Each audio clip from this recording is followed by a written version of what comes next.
Hello. Hello, Jason. We are here at the Nobula booth in the beautiful gardens, the fields, whatever you want to call it, but we're going to look at Echo Cinematic. Echo Cinematic, which is it's our new module.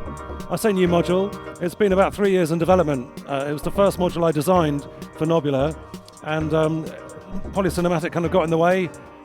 We didn't expect it to be quite so popular, so now I'm finally getting back to what I set out to do originally, which is to create my sort of favorite dub echo machine.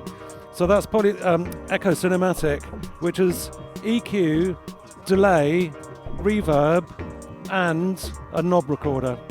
So is the design based on anything in particular? Did you have a particular piece of gear in mind when you were thinking about it, or well, it was more a something technique. to be it was a technique flexible that I discovered or found, long ago. I used to go to studios. I used to train at a studio in Brixton, and every morning, we'd sort of find the echo patched into one of the EQ channels, one of the desk channels, and that sort of became the normal way of working. Was to, rather than just having a simple echo sound, you'd bring the echo back through the desk and you'd EQ it.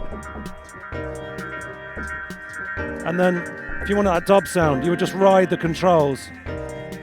So you had this kind of feedback that was almost out of control, but not quite. And that was just by, taking it was usually like a space echo, a tape echo. But the fact that it was tape was neither here nor there. It was whatever echo you could find. But you'd bring it back through the desk and EQ it. And that was how you got this sound. So it just made sense to me, if I was going to have a delay module, to have the EQ built into it, or a filter built into it. And this one is exactly that. But it's got the kind of boost and cut controls like you find on an EQ section. But it is actually like a filter. We've got low pass. I'll put it on everything. You can patch it into the whole signal. Yeah, so you've got a switchable kind of routing for it, right? Yeah, exactly. Switchable routing. So you can have it on the whole signal, including the dry signal. You can have it on the feedback, which is a kind of dub mode, or that slightly safer option, you can just have it on the delay and the feedback. So you still can give it that kind of tape sound, but it doesn't go out of control. But the feedback I love. This is the sound I love, because even with just a tiny bit of EQ on it, as it feeds back, that EQ gets multiplied. You can hear it coming through. And what are the kind of filters that you've got in there? Because it's not just it's not just low pass, yeah. So this is low pass. I'll put it on all, so you can hear So we got low pass, and then the opposite would be high pass.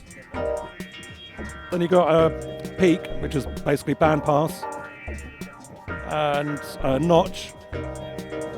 All of them are fully resonant, or almost resonant. I didn't have it like howling round resonant. I didn't think that would be useful in an echo.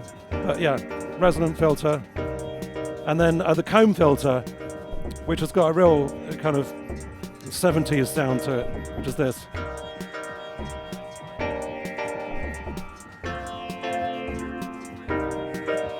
Yeah, vowel-y sort of sound. Yeah, it's almost like a vowel consonant filter.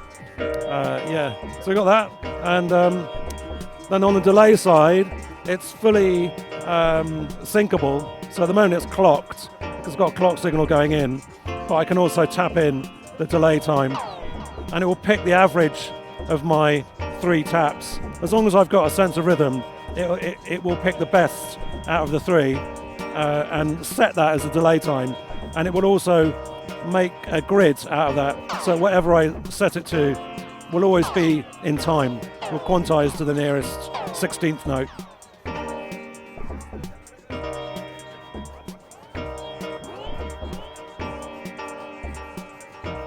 You can also lock one of the delays. So the left is now set, and I can move just the other one, the right delay, up to 2 seconds, both ways. It's also got a reverb built in, like our cinematic reverb that's in the other modules. And is that pre-echo or post-echo? It is pre-echo. It's not post-echo. But depending on where you switch it, Yeah, of course. it will be in a different part of the routing. So I think it acts like a pre-delay. It's like a pre-delay on your echo, or here it's part of it. So yeah, because we have this EQ, you've got to be really careful of how you kind of leave it set. Because if I just leave it like that, it will eventually start howling around. Which I guess is where the knob recorder comes in. Exactly that. Yeah. So I mean, we've got the LFOs as well, but the knob recorder is so much fun because you just ride all the controls and it records everything, every control except for the switches, even the LFO controls. You can record through the knob recorder. So if I let it, you kind of need like 5 hands to get. Yeah, you can get 2 people playing it. Or you can do that thing where you just pick out the odd bit of reverb, and then just hit play. You can either play it by pushing the button, and it will go through the sequence, or you can put it in loop, and it will just play continuously, and you just use that to reset.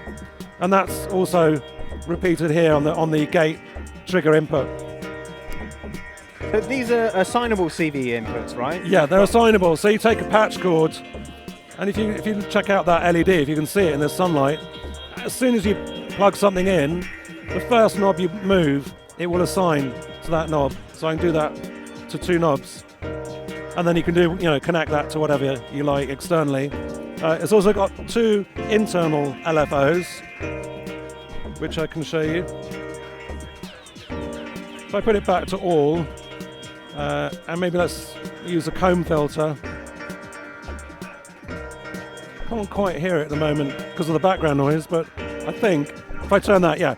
So you can turn it, you've got speed there. The legends on here are actually incorrect because this is our final prototype.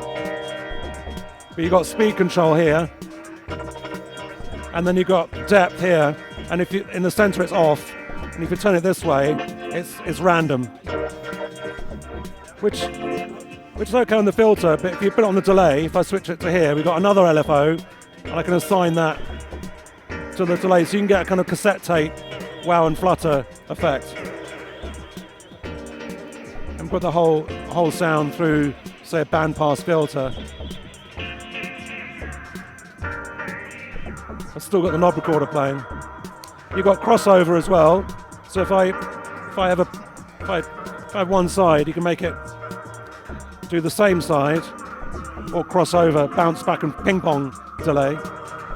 I think that's what it's doing.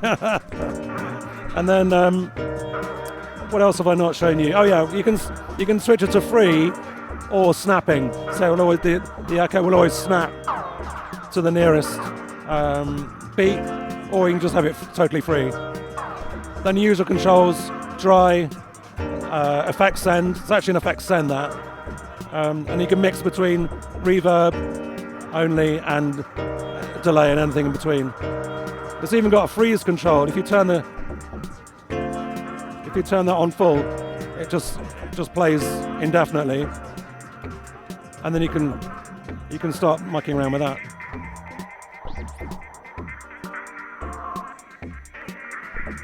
Cool. So when is it available now? What's the kind of roadmap for So this? it's going to be available in June, end of June, and the price is £320, 380, 390 euros or dollars. Brilliant. Yeah. So and it's 12 HP. So similar price, similar size to our other modules. Excellent. Well, Jason, thank you very much for speaking to us. It's great to see you again. Thank you. We'll see you next time. Thank Cheers. you.